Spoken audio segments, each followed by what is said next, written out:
मेरे गुरु महादेव के चरण में मेरा प्रणाम स्वीकार हो। भैया साहब और दीदी माँ के चरण में मेरा प्रणाम स्वीकार हो। जो भी गुरु भाई गुरु बहन मेरी श्री चर्चा कथा को सुन रहे हैं, सभी गुरु भाई गुरु बहन के चरण में मैं प्रणाम करती हूँ। मेरा प्रणाम स्वीकार कीजिए। नमः शिवाय। गुरु भाई गुरु बहन, मैं एक श्री चर्चा की कथा कहने जा रही हूँ। श्री चर्चा कथा को पूरा सुनिएगा, देखिएगा, समझिएगा, तभी रहस्य समझ में आएगा। एक गांव में एक पंडित और एक पंडितानी जी रहते थे। तो उनकी कोई संतान नहीं थी। पंडित और पंडितानी स्वभाव से बहुत ही अच्छे थे। वे अपने आंगन में प्रतिदिन पक्षियों के लिए, चिड़ियों के लिए दाना डाला करते थे और चिड़िया आकर के उनके आंगन में दाने चुगती थी। कभी वे लोग मिठाइयाँ डाल देते, कभी लाई, कभी जो है चावल के दाने। इस तरह से वे प्रतिदिन पक्षियों के लिए दाना डाला करते थे और वे लोग आंगन में बैठ जाते और चिड़ियों को दाना चुगते हुए देखते तो बहुत ही खुश होते हैं। तो उसी चिड़ियों में एक चिड़िया थी जो शिव गुरु को अपना गुरु मानती थी। शिव गुरु की वह शिष्या थी। वह भी उनके आंगन में आ करके दाना जो है चुगा करती थी, दाना जो डालते थे उसको भी खाया करती थी। तो वह सोचने लगी कि पंडित और पंडितानी जी को तो कोई भी संतान नहीं है। पंडित और पंडितानी अभी हैं तो वे लोग प्रतिदिन आंगन में दाना डालते हैं और हम लोग आकर के उस दाने को चुगते हैं, खाते हैं। तो जब पंडित और पंडितानी जी नहीं रहेंगी और हमारे बच्चे होंगे तो हमारे बच्चों के लिए दाना कौन डालेगा, और पंडित जी को तो कोई संतान ही नहीं है। यह सब सोच करके चिड़िया बहुत ही दुखी हुई और सोचने लगी कि हमारे बच्चों को दाना डालने के लिए तो इस घर में कोई नहीं रह जाएगा। उसको बहुत ही चिंता हुई और वह इस समस्या का समाधान करने के लिए कड़ी तपस्या और मेहनत के बाद वह कैलाशपुरी पहुंची और हांफते हुए शिव गुरु के चरण में अपने सर को पटक दिया। और माता पार्वती जी भी वहां बैठी थी, उनके भी चरणों में उन्होंने अपने सिर को झुकाया। तो शिव गुरु तो ध्यान में थे। तो माता पार्वती पूछने लगी कि क्या बात है, तुम कहाँ से आ रही हो, इतनी थकी हारी कहाँ से आ रही हो, क्या बात है। तो चिड़िया बोलने लगी कि हे माता, मैं एक पंडित और पंडितानी के घर में जा कर के दाना चुगती हूँ। वे लोग प्रतिदिन अपने आंगन में हम लोगों के लिए दाना डालते हैं, मिठाइयाँ कभी डाल देते हैं और इस प्रकार प्रतिदिन हम लोगों की जो भूख है उसी पंडित और पंडितानी के यहाँ ही मिटती है। माता पार्वती बोली कि तुमको क्या समस्या है जो तुम इतनी दूर से यहाँ तक चली आई हो।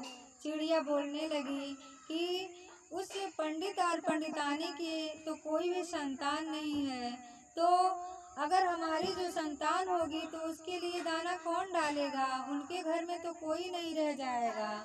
तो माता पार्वती बोली तो फिर इसमें हम लोग क्या कर सकते हैं। चिड़िया बोलने लगी कि मैं शिव गुरु की शिष्या हूँ, शिव को गुरु मानती हूँ, तो इस समस्या का समाधान आप लोग ही कीजिए और किसी न किसी तरह से उस ब्राह्मण और ब्राह्मणी के जो है संतान की प्राप्ति करवा दीजिए। माता पार्वती जी बोली कि उन लोगों ने तो कभी शिव गुरु का नाम सुमिरन नहीं किया, ना ही शिव गुरु को कभी ध्यान किया, तो ऐसे कैसे हो सकता है। चिड़िया बोली इस समस्या का समाधान आप ही करिए। और माता पार्वती जी सोचने लगी और उसके बाद बोली कि ठीक है, तुम जाओ, मैं तुम्हारी यह जो बात है, तुम्हारा यह संदेश मैं शिव गुरु से अवश्य बोलूँगी और इसका समाधान करने के लिए कहूँगी।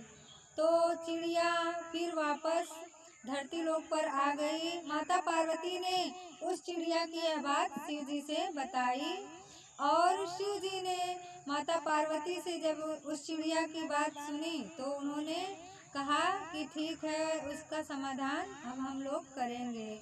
माता पार्वती और शिव गुरु साधारण वेश में धरती लोक पर आए और उस पंडित और पंडितानी जी को शिव गुरु के बारे में बताया कि आप लोग भी शिव को गुरु बनाइए, शिव गुरु की चर्चा कीजिए, उनसे दया मांगिए, उनको नमः शिवाय से प्रणाम कीजिए। आप लोगों के जीवन में भी जो है सारे सुखों की प्राप्ति होगी और जो भी आपकी इच्छा है वह अवश्य ही पूरा होगा।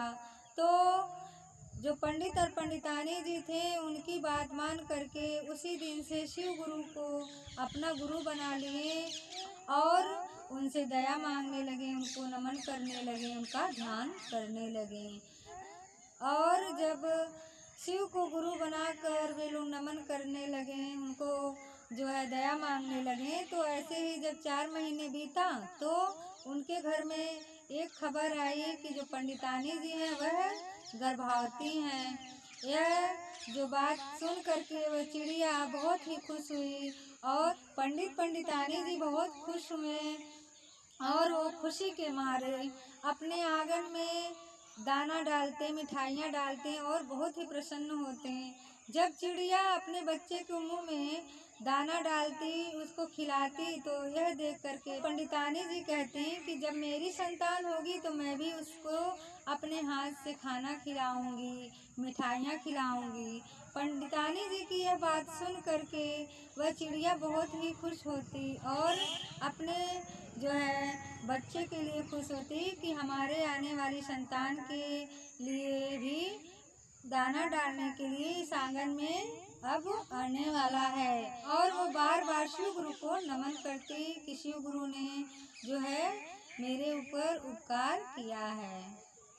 और पंडितानी जी जब आंगन में दाने डालती और जब चिड़ियों को दाना चुगते हुए देखती, चिड़ियों को अपने बच्चे के मुंह में दाना डालते हुए देखती तो बहुत ही खुश होती और कहती मैं भी अपने आने वाली संतान अपने हाथ से खाना खिलाऊंगी, मिठाइयाँ खिलाऊंगी। और इस प्रकार पंडित जी पंडितानी जी बहुत ही खुश रहने लगे, शिव गुरु का जो है सुमिरन करने लगे। कुछ महीनों के बाद पंडित जी के घर में एक पुत्र की प्राप्ति हुई। पंडित जी को एक पुत्र हुआ और वे लोग बहुत ही खुश हुए और खुशी के मारे वे लोग अपने पूरे गांव को जो है भोजन का न्योता दिया, सबको भोजन करवाया, जो है सोहर गवाए और बहुत सारी खुशियाँ मनाई। उन लोगों के साथ वह चिड़िया भी बहुत ही खुश थी और प्रसन्नता के मारे झूम रही थी। उसी भोज में शिव गुरु और माता पार्वती साधारण वेशभूषा में आ करके उनके यहाँ भोजन किया और उनको और उनके बच्चे को बहुत ही आशीर्वाद दिया और बोले कि आप लोग शिव गुरु का जो है सुमिरन करते रहिए, उनकी चर्चा करते रहिए, हमेशा आप लोगों का कल्याण होगा। तो वे लोग जो पंडित पंडितानी जी थे दोनों लोग तब से उनको और विश्वास हो गया और वह शिव गुरु की चर्चा करने लगे, सबको बताने लगे कि आप भी शिव को गुरु बनाओ, आपकी जो समस्याएं हैं, जो भी आपकी इच्छा है वह शिव गुरु दया करके अवश्य ही पूरा करेंगे। गुरु भाई गुरु बहन, एक चिड़िया के माध्यम से पंडित और पंडितानी जी को संतान की प्राप्ति हुई तो यह कोई ज़रूरी नहीं है कि शिव गुरु की चर्चा करने के लिए एक मनुष्य ही प्रेरित करेगा और एक मनुष्य ही शिव को गुरु बनाएंगे। जो पशु पक्षी हैं वह अपनी भाषा में उनका भी एक भाव होता है, वे भी समझते हैं, वे लोग भी सुनते हैं, वे लोग भी शिव को गुरु बना सकते हैं।